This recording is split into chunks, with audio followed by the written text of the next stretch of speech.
नमस्कार। आज बात करते हैं उन 12 पवित्र जगहों की जहां माना जाता है कि शिव की अनंत ज्योति सीधे धरती पर उतरी।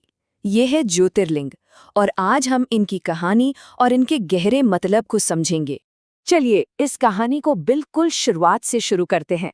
जरा सोचिए, एक ऐसा समय जब सृष्टि नहीं थी, कोई ग्रह नक्षत्र नहीं थे, समय भी नहीं था, चारों ओर बस एक अंतहीन शून्य था और उस गहरे शून्य में एक दिव्य प्रकाश था। तो ये ज्योतिर्लिंग आखिर हैं क्या? इनका असली मतलब क्या है? देखिए, इसे समझने के लिए हमें समय की शुरुआत में चलना होगा, जब एक ऐसी ब्रह्मांडीय घटना हुई जिसने सब कुछ तय कर दिया। आइए शिव की उस अनंत ज्योति की कहानी जानते हैं।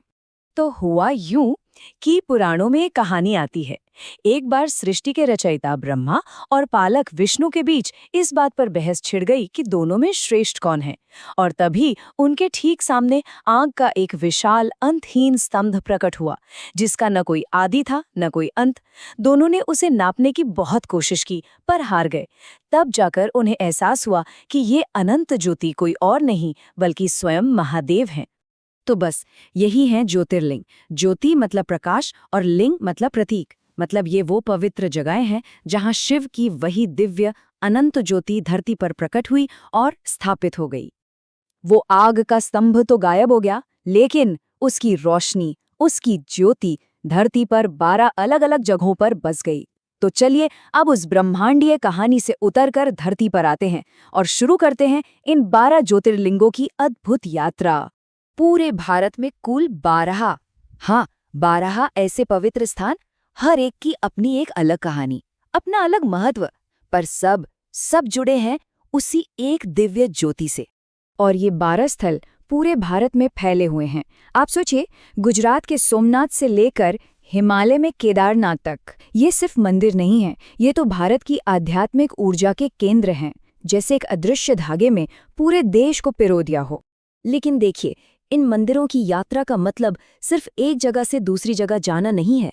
इसके पीछे एक बहुत गहरा दर्शन छिपा है।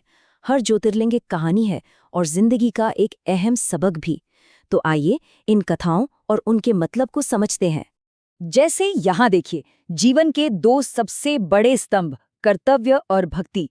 एक तरफ है रामेश्वरम, जहाँ भगवान राम ने अपना कर्तव्य निभाने से पहले शिवलिंग की स्थापना की, और दूसरी तरफ है घृष्णेश्वर, जो एक साधारण सी भक्त की अटूट श्रद्धा और भक्ति की शक्ति को दिखाता है।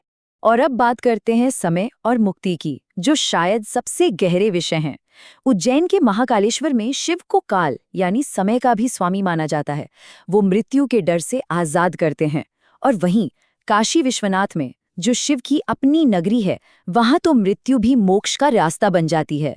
जिंदगी में मुश्किलें तो आती ही हैं, डर भी लगते हैं। ये ज्योतिर्लिंग हमें उनसे लड़ना सिखाते हैं। भीमाशंकर हमें याद दिलाता है कि हमेशा बुराई पर अच्छाई की जीत होती है। तो नागेश्वर में शिव नागों के देवता बनकर हमें हर तरह के डर से बचाने का भरोसा देते हैं। तो देखिए, अभी तक हमने बाहर की यात्रा की बात की, मंदिरों की, जगहों की, लेकिन अब हम इस सफर के सबसे असली, सबसे गहरे पड़ाव पर पहुंच रहे हैं। उस ज्योति की बात करेंगे जो उन मंदिरों में नहीं बल्कि हमारे अपने अंदर जलती है। तो सवाल ये उठता है कि क्या ये पूरी यात्रा सिर्फ मंदिरों तक जाने की है? क्या इसका मकसद सिर्फ दर्शन करना है, या इसका कोई इससे भी बड़ा कोई गहरा मतलब है? और यहीं पर सबसे जरूरी बात सामने आती है।